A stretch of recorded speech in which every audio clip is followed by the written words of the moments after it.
भगवान शिव से क्यों चिढ़ते थे दक्ष प्रजापति।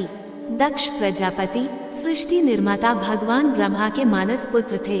राजा दक्ष एक राजर्षि और प्रजापति थे। प्रजापति सृष्टि निर्माण में ब्रह्मा जी के सहयोगी भी थे। दक्ष प्रजापति ने अपनी 27 पुत्रियों का विवाह चंद्रदेव के साथ किया था, इसलिए राजा दक्ष प्रजापति के दामाद चंद्रदेव हैं। दक्ष की 27 पुत्रियों में रोहिणी सबसे अधिक सुंदर थी। चंद्रमा रोहिणी से सर्वाधिक प्रेम करते थे और अन्य 26 पत्नियों की अनदेखी करते थे। उन कन्याओं ने यह बात अपने पिता दक्ष को बताई। दक्ष बहुत दुखी हुए। उन्होंने चंद्रमा को आमंत्रित किया। उन्होंने चंद्रमा को उनके इस अनुचित व्यवहार के लिए सावधान किया। चंद्रमा ने अपनी गलती स्वीकार कर ली और वचन दिया कि वो भविष्य में ऐसा भेदभाव नहीं करेंगे, परंतु ऐसा हुआ नहीं। चंद्रमा ने अपना भेदभावपूर्ण व्यवहार जारी रखा। दक्ष की पुत्रियां क्या करती, उन्होंने पुनः अपने पिता को इस संबंध में सूचित किया। इस बार दक्ष ने चंद्रलोक जाकर चंद्रदेव को समझाने का निर्णय लिया। दक्ष प्रजापति और चंद्रमा की बात इतनी बढ़ गई कि अंत में क्रोधित दक्ष ने चंद्रदेव को कुरूप होने का श्राप दे दिया। श्राप का असर दिखने लगा और दिन प्रतिदिन चंद्रमा की सुंदरता और तेज घटने लगा। एक दिन नारद मुनि चंद्रलोक पहुँचे तो चंद्रमा ने उनसे इस श्राप से मुक्ति का उपाय पूछा। नारद मुनि ने चंद्रमा से कहा कि वो श्राप मुक्ति के लिए भगवान शिव से प्रार्थना करें। चंद्रमा ये बात जानते थे कि भगवान शिव का विवाह दक्ष की पुत्री सती से होने वाला है। उन्हें लगा कि शिव भला उनकी सहायता क्यों ही करेंगे।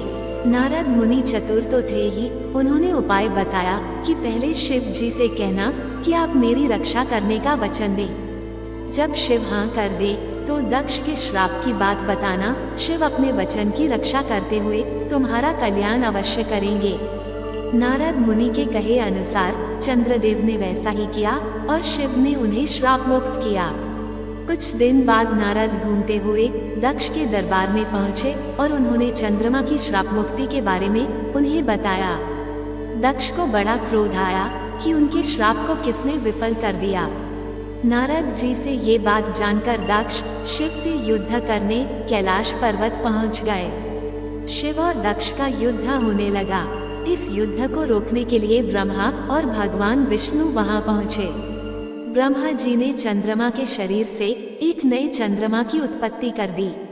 भगवान विष्णु ने कहा कि दक्ष के श्राप अनुसार पहले चंद्रमा की सुंदरता कुछ दिन घटेगी और कुछ दिन बढ़ेगी। साथ ही चंद्रमा को अपनी पत्नियों से समानता का व्यवहार करना होगा। शिव जी से प्राप्त वरदान अनुसार दूसरे चंद्रमा को शिव के साथ रहना होगा। ये प्रकरण तो समाप्त हुआ, पर दक्ष ने मन ही मन निर्णय ले लिया कि वो सती का विवाह शिव से नहीं करेंगे। चूंकि दक्ष सती का विवाह शिव से न करने का निश्चय कर चुके थे, अतः उन्होंने सती का स्वयंवर करने का निर्णय लिया। एक शुभ दिन सती का स्वयंवर निश्चित हुआ और उसमें दक्ष ने सभी गंधर्व, यक्ष व देवों को आमंत्रित किया, परंतु शिव को आमंत्रित नहीं किया।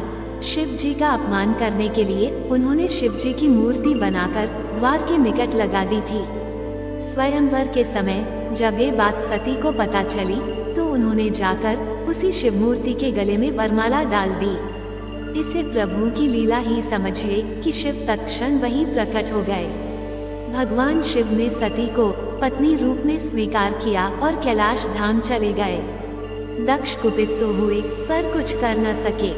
शिव और सती के विवाह से दक्ष प्रजापति भगवान शिव के ससुर बन गए। इसी घटना के कुछ दिन बाद भगवान ब्रह्मा ने एक महान यज्ञ का आयोजन किया। इस यज्ञ में उन्होंने सभी देवताओं, महान राजाओं और प्रजापतियों को बुलाया। इसके अतिरिक्त शिव सती को भी आमंत्रित किया। सभी लोग यज्ञ स्थल पर आए और अपने आसन पर विराजमान हुए। दक्ष प्रजापति सबसे अंत में वहां पहुंचे। जब दक्ष प्रजापति वहां पहुंचे तो ब्रह्मा, शिव, सती के अतिरिक्त सभी लोग उनके सम्मान में उठ खड़े हुए। ब्रह्मा दक्ष के पिता थे और शिव दक्ष के दामाद थे। इन दोनों का स्थान रीति के अनुसार बड़ा माना जाता है। दक्ष ने बात पर ध्यान नहीं दिया और उन्हें लगा शिव उन्हें अपमानित करने के लिए खड़े नहीं हुए।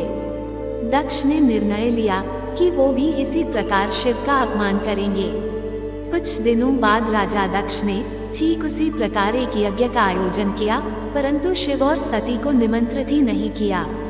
जब सती को ये पता चला तो उन्होंने पितृप्रेम वश यज्ञ में जाने का निश्चय किया।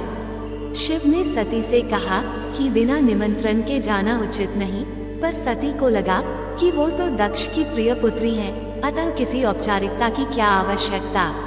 विधि का विधान देखिए कि सती यज्ञ में पहुंच तो गई, पर उनके पिता ने उनसे उचित व्यवहार नहीं किया और सभा में शिव का अपमान भी किया।